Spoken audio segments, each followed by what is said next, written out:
মানলে কি এক নম্বর গাইডলাইন।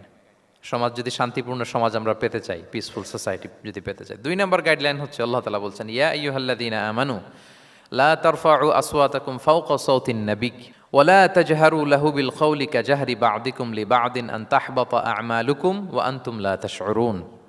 ওহে বিশ্বাসীরা, নবীর কণ্ঠের চাইতে তোমাদের কণ্ঠকে উঁচু করো না, খবরদার। যদি করো, নিজেরা নিজেদের সাথে যেভাবে কথা বলো, নবীর সাথে যদি এভাবে কথা বলো, তাহলে তোমাদের সব আমলগুলোকে বাতিল করে দিবে কে? এই আয়াত নাজিলের একটা প্রেক্ষাপট আছে। বনু তামিম গোত্রের লিডার কে হবে এটা নিয়ে ডিসকাশন হচ্ছিল। তো আবু বকর রাদিয়াল্লাহু তাআলা আনহু বললেন, আমি চাই উনি হোক লিডার। ওমরে ফারুক বলে, না না না, উনি না, আপনি বুঝতে পারেন নাই, আমি চাই ইনি হোক।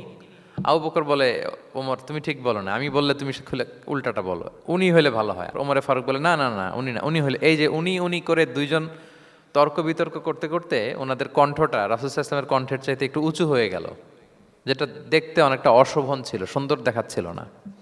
তো রাসূল সাল্লাল্লাহু আলাইহি ওয়াসাল্লাম সামনে বসা, ওনার সামনে উঁচু গলা করে কেউ কথা বলবে, এটা আল্লাহ বরদাশত করলেন না। আরশের উপর থেকে আল্লাহ তাআলা আয়াত নাজিল করলেন, লা তারফাউ আসওয়াতাকুম ফাওকা সাওতিন নবী, খবরদার নবীর কণ্ঠের চাইতে যেন তোমাদের কণ্ঠ উঁচু হয়ে না যায়। যদি যায় তাহলে তোমাদের আমলগুলো বাতিল হয়ে যাবে, এবং নিজেরা নিজেদেরকে যেভাবে ডাকো সেভাবে ডেকো না, এরকম করলে আমল বাতিল হয়ে যাবে। তো আল্লাহ তাআলা এখানে আদব শিক্ষা দিলেন যে রাসূল সাল্লাল্লাহু আলাইহি ওয়াসাল্লামের সামনে কথা বলতে গেলে খুব ভদ্র ভাষায় কথা বলতে হবে, শালীন ভাষায় কথা বলতে হবে। মজার ব্যাপার হচ্ছে, আপনারা জানেন কিনা জানি না, যারা হজ উমরা করেছেন আপনারা দেখবেন যে রাসূল সাল্লাল্লাহু আলাইহি ওয়াসাল্লামের পবিত্র কবরের উপর এই আয়াতটা এখনও লেখা আছে যে লা তারফাউ আসওয়াতাকুম ফাওকা সাওতিন নবী, নবীর কণ্ঠের চাইতে যেন কণ্ঠ উঁচু হয়ে না যায়।